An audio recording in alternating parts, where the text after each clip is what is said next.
ఏం తిందామా అని చింతిస్తున్నావా? ఏం త్రాగుదామా అని చింతిస్తున్నావా? ఏమి ధరించుకుందామా అని చింతిస్తున్నావా? వీటి గురించి నువ్వు చింతించాల్సిన అవసరం లేదు అంటూ ఒక అద్భుతమైన ఎగ్జాంపుల్ ఇచ్చారు. చూడండి, యేసయ్య 26వ వచనం, ఆకాశ పక్షులను చూడుడి. ఎప్పుడైనా చూసారా? చూసాక ఏమనిపిస్తుంది? ఏమీ అనిపించదు, అంతే కదా. ఆకాశ పక్షులను చూడడానికి సృష్టితో సమయం గడిపే టైం ఎవరికి ఉంటుందండి? ఎంతసేపు ఇళ్లల్లో, అపార్ట్మెంట్లో ఫ్యాన్ల కింద ఒక ఫ్రెష్ ఎయిర్ పీల్చుకోవడానికి కూడా అంత సమయం కానీ ఉండట్లేదు. మరి పాతకాలంలో చక్కగా మనం అరుగులు, మంచాలు, మిద్దెల మీదకి వేసుకొని అది వేరే లైఫ్. ఇప్పుడు ఆ లైఫ్ చాలామందికి ఆకాశ పక్షులు చూసినా ఏమో, అసలు ఆ పిచ్చుకలు కూడా అంతరించిపోతున్నాయి కదా. స్పారోస్ కూడా మనకు కనబడట్లేదు, ఇంతకుముందు కనబడినట్లు. పీజన్స్ కనబడుతూ ఉంటాయి, కాకులు కొద్దిగా ఎక్కువ పలకరిస్తూ ఉంటాయి. అవి చూసినప్పుడు మా కిచెన్లోకి ఎప్పుడు వస్తాయని తలుపులు కిటికీలు వేసుకోవడం, మా డైనింగ్ టేబుల్ మీదకి వస్తాయేమో అని కాపాడుకోవడం తప్ప వాటిని చూసి మనం ఇన్స్పైర్ అయ్యేది ఏమీ ఉండదు. But when we look at the creation we must get inspired. సృష్టిని చూసినప్పుడు సృష్టికర్తను జ్ఞాపకం చేసుకోవాలి. సృష్టిని చూసినప్పుడు ఇంత అద్భుతంగా నువ్వు చేసావయ్యా, నీ జ్ఞానము ఎంత గొప్పది, ఈ సృష్టినే ఇంత అద్భుతంగా నిర్వహిస్తున్నావు, నా జీవితాన్ని కూడా నువ్వు చక్కగా నడిపిస్తావని నేను నమ్ముతున్నా అని స్తుతించాలి. అది నడుచుకుంటా వెళ్ళేటప్పుడు ఏదో ఆలోచించుకొని చింతించుకుంటా కాదండి. రోడ్డు మీద వెళ్ళేటప్పుడు చెట్లను చూసినా, లేకపోతే ఈ సృష్టిని చూసినా, సూర్యచంద్ర నక్షత్రాలను చూసినా, when you look at the sky remember the creator and give him glory. సృష్టికర్తను జ్ఞాపకం చేసుకొని ఆయనను స్తుతించడం, ఆయనను గణపరచడం. నేను ముగిస్తున్నా. ఆకాశ పక్షులు ఈసారి కనబడితే ఏం చేయాలి తెలుసా? వీటిని పోషిస్తున్న దేవుడు నన్ను కూడా పోషిస్తున్నావయ్యా, వీటిని పోషిస్తున్న దేవుడు నన్ను కూడా పోషిస్తావయ్యా, నీకు స్తోత్రాలు. స్తోత్రం చెప్దాం, హల్లెలూయా. ఆకాశ పక్షులకు బ్రేక్ఫాస్ట్, లంచ్, డిన్నర్ ఎవరు చేసి పెడుతున్నారు? కానీ రోడ్డు మీద వెళ్ళేటప్పుడు ఒక పక్షి ఆకలితో బక్క చిక్కిపోయి చనిపోవడం ఎప్పుడైనా చూసారా మీరు? నేనైతే చూడలేదండి. మీరు ఎవరైనా చూసారా?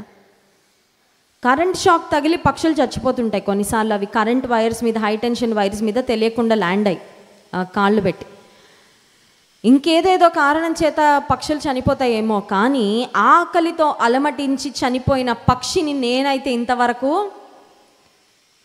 పోనీ అవి ఏదో మన ఇళ్ళలోకి వచ్చి ఏదో తింటున్నాయంటే, అమెజాన్ ఫారెస్ట్లు, పెద్ద పెద్ద చిట్ట అడవులు, కారు అడవుల్లో ఉన్న పక్షులు చూడండి ఎంత ఫ్రెష్గా, ఎంత స్ట్రాంగ్గా, ఎంత హెల్దీగా ఉంటాయో.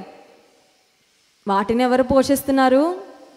సృష్టికర్త పోషిస్తున్నారు. ఒకవేళ ఈ నూతన సంవత్సరంలో are you worrying about your food? నా ఇంటిని ఎలా పోషించాలి, నా భార్యని, పిల్లల్ని ఎలా పోషించాలి, నా ఆర్థిక స్థితి ఇలాగుందే, మాకున్నది మాకే చాలని పరిస్థితి అన్న చింత నీలో ఉన్నట్లయితే ఈ సంవత్సరం యొక్క ప్రారంభంలో దేవునితో మాట్లాడుతున్నాడు.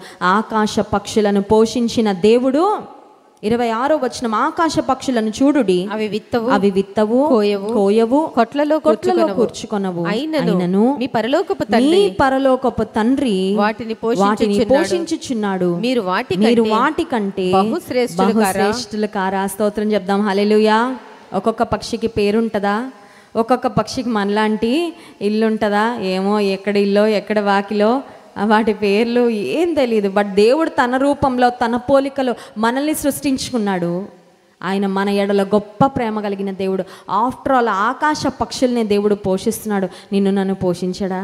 వాటి గురించే అంత శ్రద్ధ వహిస్తున్న దేవుడు మన జీవిత పట్ల ఆయనకి శ్రద్ధ ఉండదా? ఖచ్చితంగా ఆయన తన కృపను కనపరిచే దేవుడు, ఖచ్చితంగా మనలను కాపాడే దేవుడు, సంరక్షించే దేవుడు, పోషించే దేవుడు. ఇంకొక మాట జ్ఞాపకం చేసి ముగిస్తాను. 5 రొట్టెలు 2 చేపలతో 5,000 మంది పురుషులు, ఆ తర్వాత స్త్రీలు, పిల్లలు, probably it was more than 10,000 crowd. ఖచ్చితంగా ఒక 10,000 మందికి పైగానే గుంపుండి ఉంటారు. వారందరూ యేసయ్య మాటలు వినడానికి వచ్చినప్పుడు, యేసయ్య బోధించడం అయిపోయిన తర్వాత చీకటి పడిపోయింది. It was time for them to disperse. వారందరూ ఎవరి గృహాలకు వారు వెళ్ళిపోయే సమయం. యేసయ్య మమ్మల్ని పోషించాల్సిందే అని వారు ఎవరైనా ధర్నా చేశారండి? పోషించాలి అని ఎవరైనా అడిగారా? అడగలేదు, ధర్నా కూడా. కానీ యేసయ్య ఏం చేశాడు? భోజనం పెట్టకుండా, ఎందుకు చెప్తున్నా అంటే ఈ మాట, నువ్వు ఆత్మీయ ఆహారం కొరకు ఆశపడే వ్యక్తివైతే, ఆయన పాదాల వద్ద ఉండాలని ఆశపడే వ్యక్తివైతే నీ కడుపు కూడా ఆయన నింపుతాడు. స్తోత్రం చెప్దాం, hallelujah. You do not have to worry about these things. ఈ లోక సంబంధమైన విషయాల కొరకు, తినడము, ఏం త్రాగాలి, ఏం తినాలి, ఏం ధరించుకోవాలి, నువ్వు వరీ అవ్వాల్సిన అవసరం లేదు. ఎందుకంటే యేసయ్య బోధ వినడానికి ఆయన వద్దకు వచ్చిన 5,000 మంది పురుషులు, ఆ పైన ఇంకా స్త్రీలు, పిల్లలు, వారందరి యొక్క భౌతికపరమైన ఆకలిని తీర్చే బాధ్యత వారు అడగకపోయినా నువ్వు ఆయన మీద ఆధారపడుతూ విశ్వాసంతో ఆయన వైపు చూస్తూ ఉంటే నువ్వు అడిగినవి ఇస్తాడు, నువ్వు అడగకపోయినా నీకు ఇస్తాడు. స్తోత్రం చెప్దాం. హల్లెలూయా.